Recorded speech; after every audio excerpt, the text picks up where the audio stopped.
real historic. So as it relates to China, so for 20 years, I would say the 1990s and the early 2000s, a little beyond that, really up until Trump, the globalist view, when I say I use these phrases, but I name names, because we know who these people are.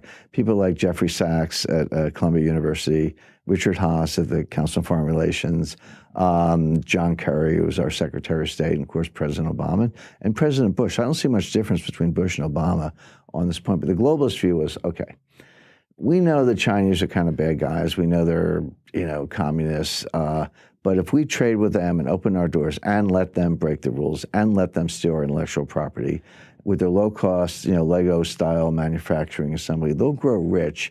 And in the fullness of time, they'll be just like us. Once they taste the fruits and the benefits of capitalism, they'll gradually, they might not be like a liberal democracy the next day, but they will move away from communism. And I said 20 years ago, I said, no, you've got this exactly wrong. You don't understand the communists.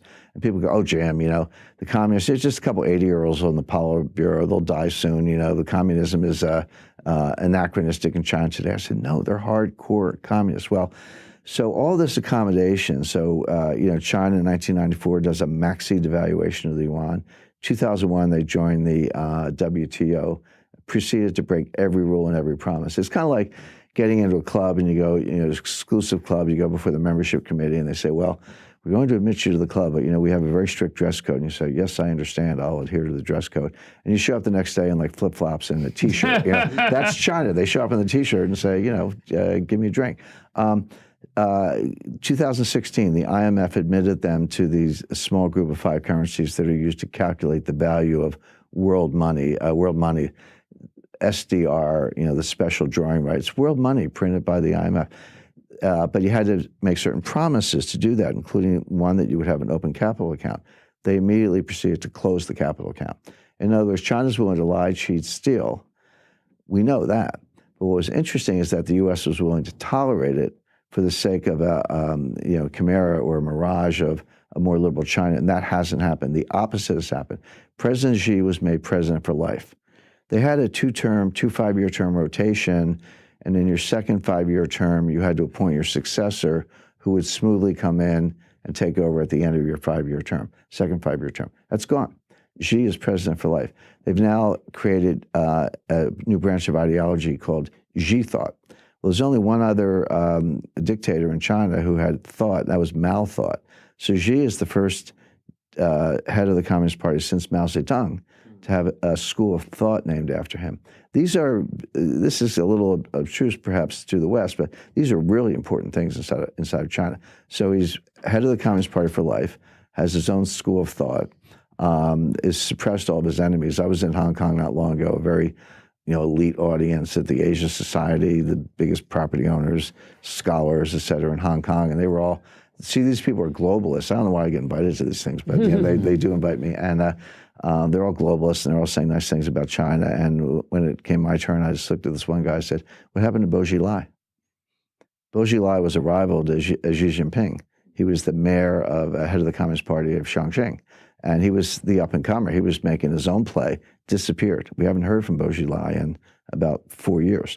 So he's been tortured and sent to a re-education camp. Let's say you're a Muslim Uyghur in Western China, or you're a Catholic almost anywhere in China. And in addition to having religion, because they're officially atheist, you express a little bit of dissent. Well, they arrest you. They put you in a concentration camp, a real one, not the made up ones from our squad in the U.S. It's thought re-education, so they basically try to brainwash you into getting with the program. Some people do that or pretend to, but let's say you still don't do that. You're not with the program. They strap you to an operating table without anesthetic, and they surgically remove your organs to supply a multi-billion-dollar organ transplant industry in China, and you die having your organs removed without anesthetic, and then they cremate the body. Where have we seen that before? So this is China. These are your friends. Atheists, murderers, deny human rights, drown 20 million girls in buckets because they had the one-child policy, but everybody wanted boys. So if a girl, they kept a bucket of water by the delivery bed, and if a girl was born, they drowned her on the spot. So why are we doing any business with China? That's what I don't understand.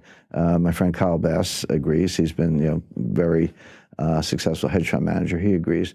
So what Trump has done, presumably, Jim, sorry to interrupt. Presumably, although all those things, of course, terrible, I don't imagine the American voters were concerned about China on those issues. No, they were actually very concerned about China because they were the ones losing jobs. They were the ones who saw their income stagnate. But is it just jobs, or is it China's trade policy, what people call mercantilism? Is there other thing? You mentioned stealing intellectual property. Tell us more about some of those things. Well, if there's been this myth, and it goes back to the 1890s when the U.S. announced the open door policy, which meant that we don't want to conquer you, but we're forcing you to trade with us. That was the advantage for Americans. And the myth was, boy, there's so many people in China. If you could just sell everybody one T-shirt and one bottle of Coke, you'd make a fortune. That has never panned out. It has never panned out. So today, the modern version of that is, boy, if I could just sell everybody in China, one cell phone with my patented technology or whatever. But China says, sure, come on in, set up your plant. By the way, you can only own 49%. We own 51%. And you have to hand over all your patents and all your intellectual property as the price of admission. And companies say, okay, because I want to sell those phones. They then hand that to Huawei, which reverse engineers it, puts it in their own phones, and puts you out of business. That's the price of doing business with China. So a couple things. One, companies are waking up to this. American workers knew it a long time ago because they were the ones losing their jobs. And you're right, Constantine. I don't suggest that every unemployed blue-collar American worker who lost a job to the Chinese was as concerned as I may be about human rights violations, but they're learning about them and they're not surprised. And so Trump is the first one to stand up to them and say, no, theft of intellectual property is over. Investment in China is over. We've weaponized certain statutes that the United States uses to protect our national security, and that have been on the books for a long time, but they weren't kind of strictly enforced. They've all been weaponized. Today, to say that China couldn't buy Verizon, which is one of our biggest telecommunications companies, that's true. China can't buy an ice cream stand. China can't buy anything. Huawei might as well pack up their bags and leave. They're not going to do any business in the United States.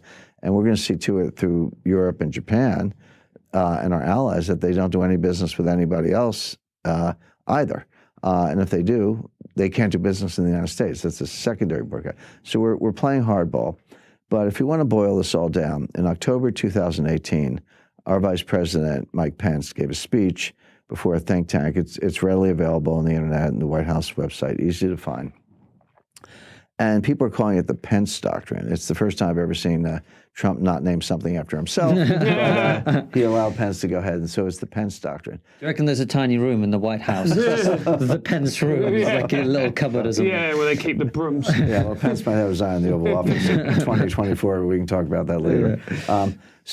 But what the Vice President said, and this is the serious part, he said, yeah, there's a currency war, there's a trade war, those are important things, but this is a much bigger issue. We've got human rights violations, geopolitical confrontation in the South China Sea, theft of intellectual property, trade war, currency war, and the other things we mentioned, that this is more like Cold War II.